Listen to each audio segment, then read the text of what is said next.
मनुष्य के इतिहास में सबसे ज़्यादा जो चीज़ खोजी गई है वह धन नहीं, वह सत्ता नहीं, वह ईश्वर भी नहीं है। सबसे ज़्यादा खोजा गया है सत्य।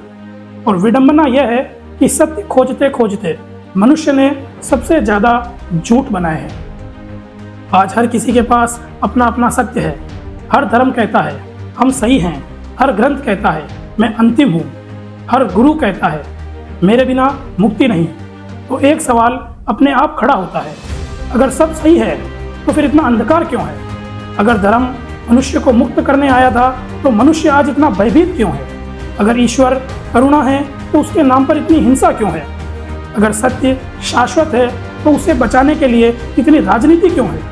इन सवालों से अक्सर लोग असहज हो जाते हैं, लेकिन सत्य की यात्रा हमेशा असहजता से ही शुरू होती है।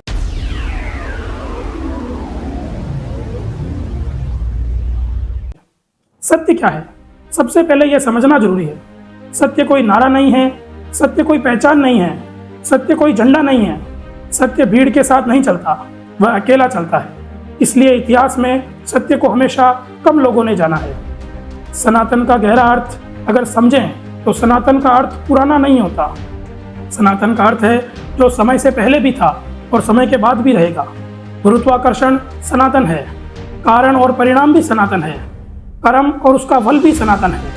और इनके लिए किसी पूजा की जरूरत नहीं पड़ती, क्योंकि ये मान्यता से नहीं नियम से चलते हैं। अब सत्य सनातन को अगर समझते हैं तो सत्य सनातन किसी धर्म का नाम नहीं है। यह वह शाश्वत सत्य है जो मनुष्य के भीतर भी है और ब्रह्मांड के भीतर भी, जो हमेशा से था और हमेशा रहेगा। यह वहाँ है जहाँ मनुष्य ईमानदारी से देखने का साहस करता है, क्योंकि यही शाश्वत सत्य है। हर धर्म अक्सर कहता है मान लो, लेकिन सत्य सनातन कहता है जानो। मानना सुरक्षा देता है, लेकिन जानना स्वतंत्रता देता है। और स्वतंत्रता हर व्यवस्था के लिए खतरनाक होती है। इसलिए सत्य को अक्सर धर्म में बदल दिया जाता है। आज हम धर्म से घिरे हैं, लेकिन सत्य से कटे हुए हैं। हम पूजा करते हैं, लेकिन सजग नहीं हैं। हम ग्रंथ पढ़ते हैं, लेकिन स्वयं को नहीं। और यही कारण है आज मंदिर भरे हुए हैं, लेकिन मनुष्य वह खाली है। यह वीडियो आपको कोई नया धर्म नहीं बताएगी, यह आपको किसी से दूर भी नहीं करेगी। यह केवल एक काम करेगी, आपके भीतर एक प्रश्न जगा देगी, क्योंकि जो प्रश्न करने लगा वह डरना छोड़ देता है, और जो डरना छोड़ देता है वह गुलाम नहीं रहता।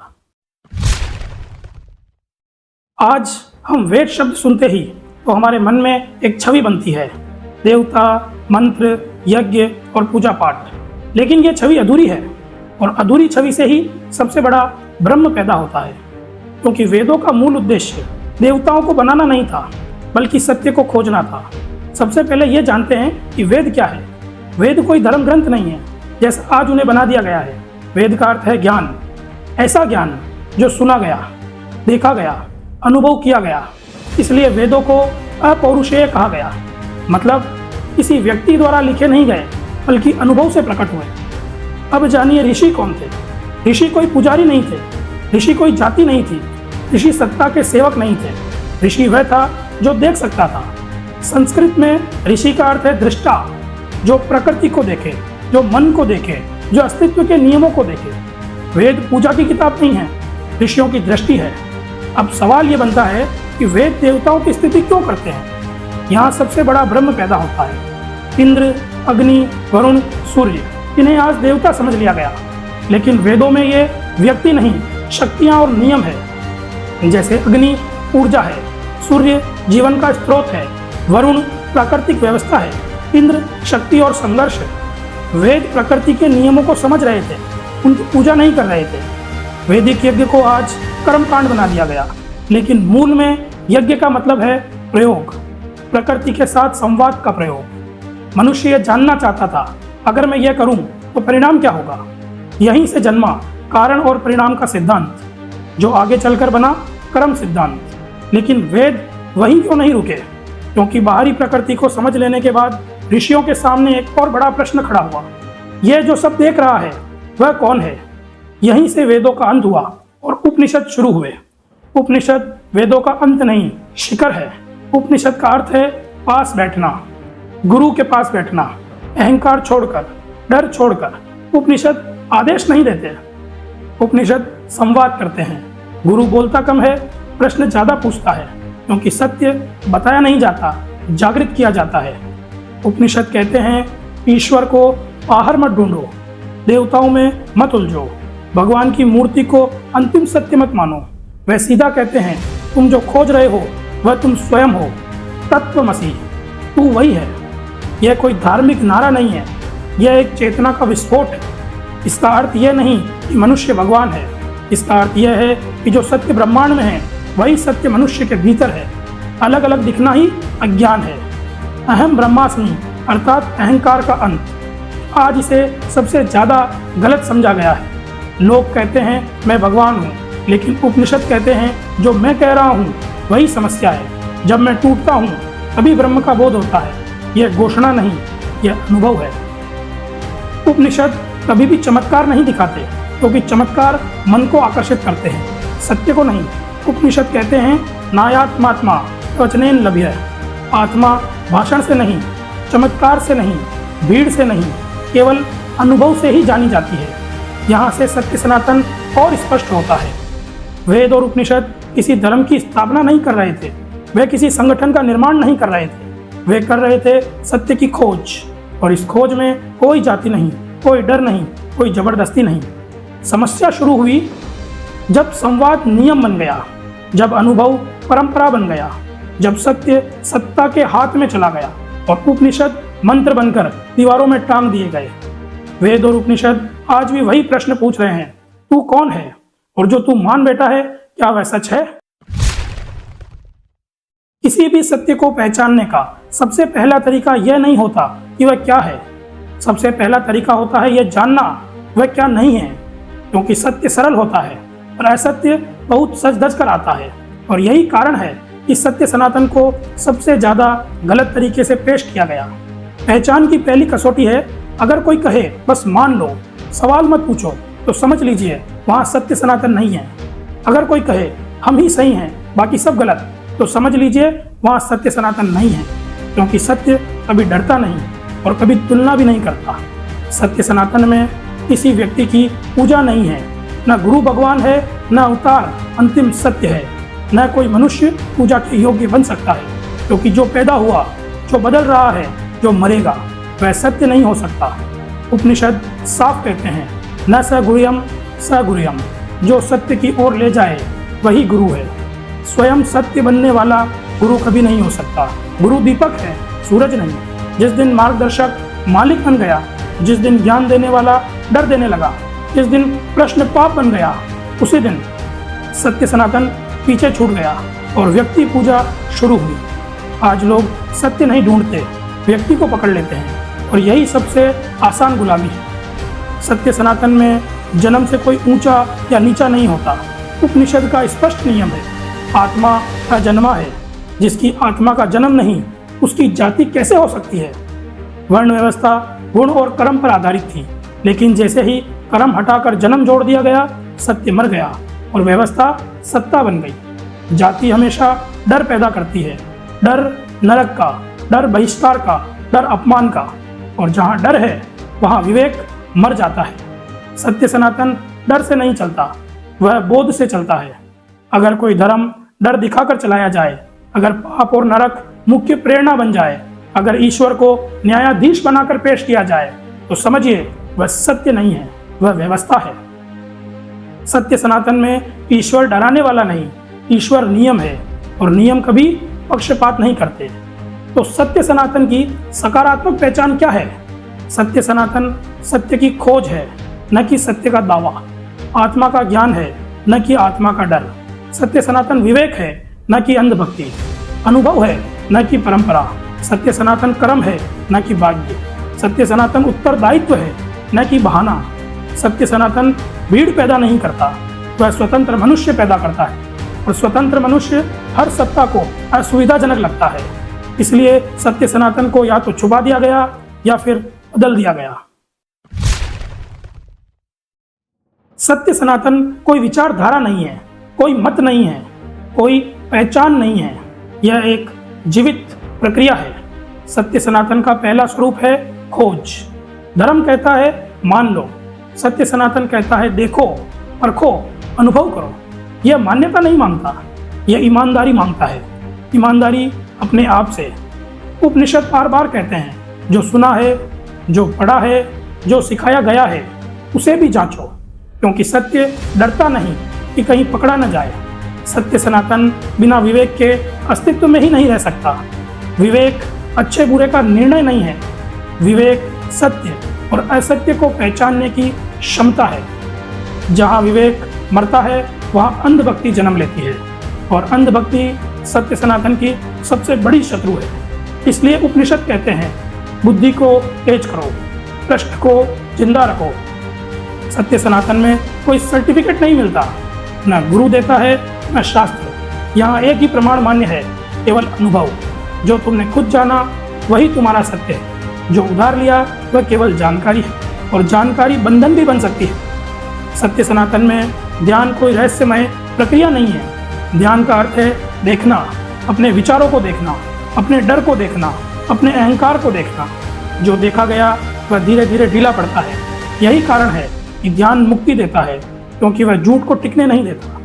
सत्य सनातन नैतिकता सिखाता नहीं, वह नैतिकता को जन्म देता है।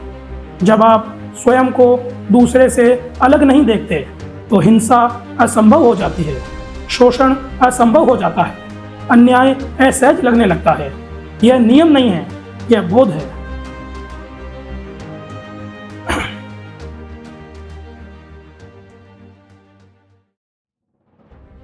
अगर ईश्वर सब कुछ करता है तो मनुष्य जिम्मेदार क्यों है? अगर भाग्य सब तय करता है तो कर्म का अर्थ क्या है? अगर पूजा से पाप मिट जाते हैं तो नैतिकता की जरूरत क्यों है? यही प्रश्न सत्य सनातन को दुनिया के सभी धर्मों से अलग कर देता है। अब कर्म का अर्थ जानते हैं। कर्म का अर्थ है कार्य, लेकिन केवल बाहरी कार्य नहीं। कर्म में शामिल है विचार, भावना, इच्छा और निर्णय। सत्य सनातन कहता है, जो तुम सोचते हो वही तुम बनते हो, जो तुम करते हो वही लौटता है। यह कोई नैतिक उपदेश नहीं, यह कारण और परिणाम का नियम है। अब सवाल यह पैदा होता है, इन सब में ईश्वर की क्या भूमिका है? सत्य सनातन में ईश्वर कोई न्यायाधीश नहीं, ईश्वर कोई माफी देने वाला राजा नहीं है। ईश्वर तो नियम है। जैसे आग जलाती है, पानी बहता है, गुरुत्वाकर्षण खींचता है।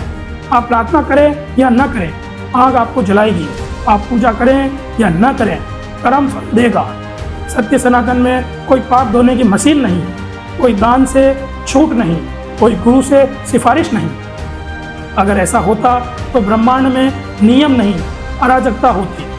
सत्य सनातन सत्य है क्योंकि वह निष्पक्ष है। डर पर आधारित धर्म कहते हैं गलत करोगे तो सजा मिलेगी, लेकिन सत्य सनातन कहता है गलत करोगे तो परिणाम भोगोगे। सजा बाहर से आती है, परिणाम भीतर से होता है, और यही अंतर मनुष्य को परिपक्व बनाता है। अक्सर लोग कहते हैं यह मेरा भाग्य था। सत्य सनातन पूछता है, किस कर्म का परिणाम? भाग्य कोई स्वतंत्र शक्ति नहीं, भाग्य पिछले कर्मों की जमा पूंजी है, और वर्तमान कर्म भविष्य का भाग्य लिख रहे हैं। इसलिए सत्य सनातन में मनुष्य शक्तिहीन नहीं, उत्तरदायी है। बहुत लोग सोचते हैं संसार छोड़ दो, कर्म छोड़ दो, तभी मुक्ति मिलेगी। यह सत्य सनातन नहीं। सत्य सनातन कहता है कर्म से भागो मत, कर्म को समझो। बंधन कर्म से नहीं, कर्म के साथ जुड़ाव से है। कर्म करो लेकिन अहंकार के बिना। यही गीता का मूल संदेश भी है। गीता का सार युद्ध नहीं, कृष्ण नहीं, अर्जुन नहीं। गीता का सार है कर्म करो, फल की गुलामी मत करो। यह पलायन नहीं, यह परिपक्वता है। सत्य सनातन में उत्तरदायित्व मतलब स्वतंत्रता है। यह सबसे बड़ा सत्य है। जितना अधिक उत्तरदायित्व उतनी अधिक स्वतंत्रता, और जितना अधिक डर उतनी अधिक गुलामी। इसलिए सत्य सनातन मनुष्य को डराता नहीं, वह मनुष्य को जिम्मेदार बनाता है। सत्य तब तक स्वतंत्र रहता है जब तक वह व्यक्ति की खोज बना रहता है। जिस दिन वह संस्था बन जाता है उसी दिन उसका पतन शुरू हो जाता है। लेकिन सवाल यह है कि धर्म सत्ता क्यों बनता है? क्योंकि सत्य सवाल सिखाता है, और सत्ता को सवाल पसंद नहीं। सत्ता को चाहिए आज्ञाकारिता, डर और भीड़। धर्म इन तीनों को सबसे सस्ते में उपलब्ध करा देता है। जब ज्ञान अनुभव से हटकर विशेषाधिकार बन गया, जब वेद संवाद से हटकर अधिकार बन गए, तब धर्म और सत्ता एक दूसरे के पूरक बन गए। राजा को चाहिए देवी वैधता, धर्म को चाहिए संरक्षण और नियंत्रण, और सत्य बीच में दब गया। उपनिषद कहते थे जानो, संस्था ने कहा मानो।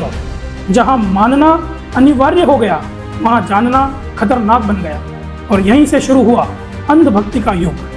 धर्म की सत्ता को नास्तिक से डर नहीं लगता, विदेशी से डर नहीं लगता, सत्ता को डर लगता है जागरूक मनुष्य से, क्योंकि जो स्वयं सोचता है वह नियंत्रित नहीं होता।